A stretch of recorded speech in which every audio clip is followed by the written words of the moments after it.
Dan saya Naufal Jaluri Paras.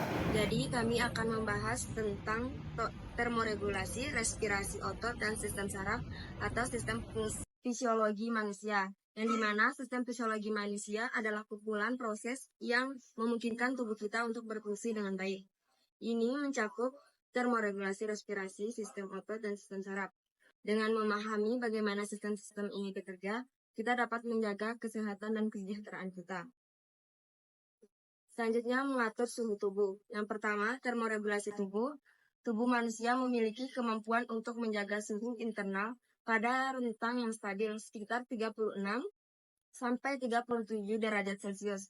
Proses ini disebut termoregulasi yang sangat penting untuk mempertahankan fungsi fisiologis yang optimal. Yang kedua, peran hipotalamus. Hipotalamus di otak berfungsi sebagai termostat tubuh mengatur suhu melalui proses umpan balik yang kompleks. Hipotalamus menerima informasi sensorik yang mengaktifkan mekanisme atau peningkatan dan penurunan suhu. Yang ketiga, respons tubuh.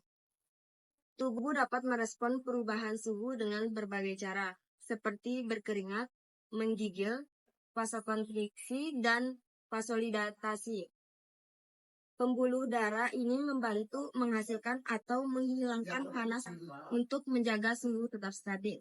Yang terakhir, faktor dapat mempengaruhi termoregulasi termasuk aktivitas fisik, usia, jenis kelamin, kondisi medis, dan lingkungan. Kemampuan termoregulasi yang efektif sangat penting untuk kesehatan dan kesejahteraan manusia. Mekanisme termoregulasi atau peran hipotalamus, bagian otak yang terletak di dasar tengkorak, memainkan peran vital dalam proses termoregulasi tubuh. Struktur ini berfungsi sebagai termostat tubuh dengan kemampuannya untuk menerima dan mengelola informasi suhu dari seluruh tubuh. Hipotalamus akan mengaktifkan berbagai mekanisme untuk menjaga suhu tubuh tetap stabil, seperti mengatur aliran darah, produksi keringat, dan pembakaran lemak untuk menghasilkan panas. Respon termoregulasi ini memastikan suhu tubuh tetap dalam batas normal yang dibutuhkan untuk fungsi fisiologis yang optimal. Selanjutnya untuk sistem saraf, yaitu pengendalian tubuh. Yang pertama, fungsi sistem saraf. Sistem saraf ini bertanggung jawab untuk mengendalikan dan mengkoordinasikan semua aktivitas tubuh, dari pergerakan otot hingga fungsi organ vital. Yang kedua, untuk sistem saraf pusat, yang dimana sistem saraf pusat ini terdiri dari otak dan sumsum tulang belakang yang berfungsi sebagai pusat pengembalian keputusan dan pengendalian tubuh. Dan yang ketiga, sistem saraf perifer, yang dimana sistem saraf perifer ini terdiri dari saraf sensorik dan motorik yang menghubungkan sistem saraf pusat dengan seluruh tubuh. Yang keempat, yaitu pengendalian fungsi tubuh. Sistem saraf mengatur berbagai fungsi tubuh seperti pergerakan, penginderaan, pemrosesan informasi, dan koordinasi organ-organ vital.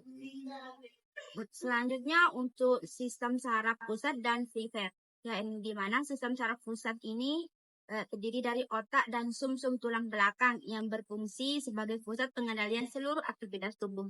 Yang kedua itu sistem saraf perifer, yang dimana sistem saraf perifer ini terdiri dari saraf-saraf yang menghubungkan sistem saraf pusat dan seluruh bagian tubuh, memungkinkan kontrol dan koordinasi yang efektif. Yang terakhir yaitu integrasi sistem saraf, yang dimana sistem saraf pusat dan perifer ini bekerja sama secara sinergesi untuk menerima, memproses, dan merespon berbagai rangsangan dari dalam maupun tubuh luar. Respirasi pertukaran gas dalam tubuh. 1. Peranan penting respirasi. Respirasi adalah proses pertukaran gas oksigen O2 dan karbon dioksida CO2 yang sangat penting bagi kelangsungan hidup manusia.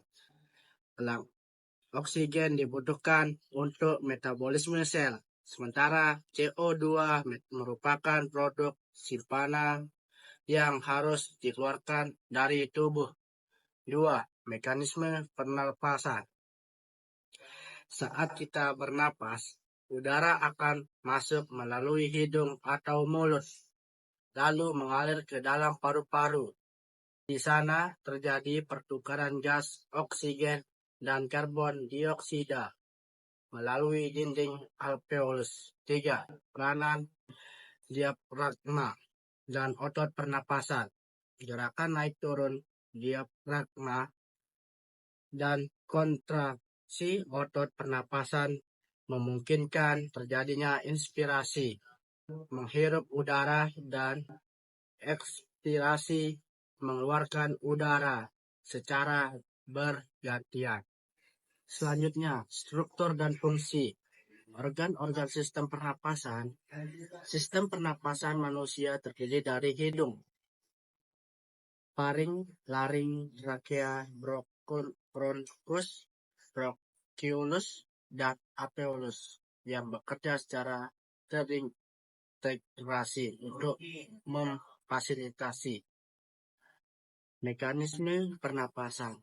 Proses pernapasan melibatkan inspirasi, menghirup udara, dan ekspirasi, menghembuskan udara, yang diatur oleh kontraksi dan relaksi otot-otot pernapasan seperti pertukaran gas di alveolus.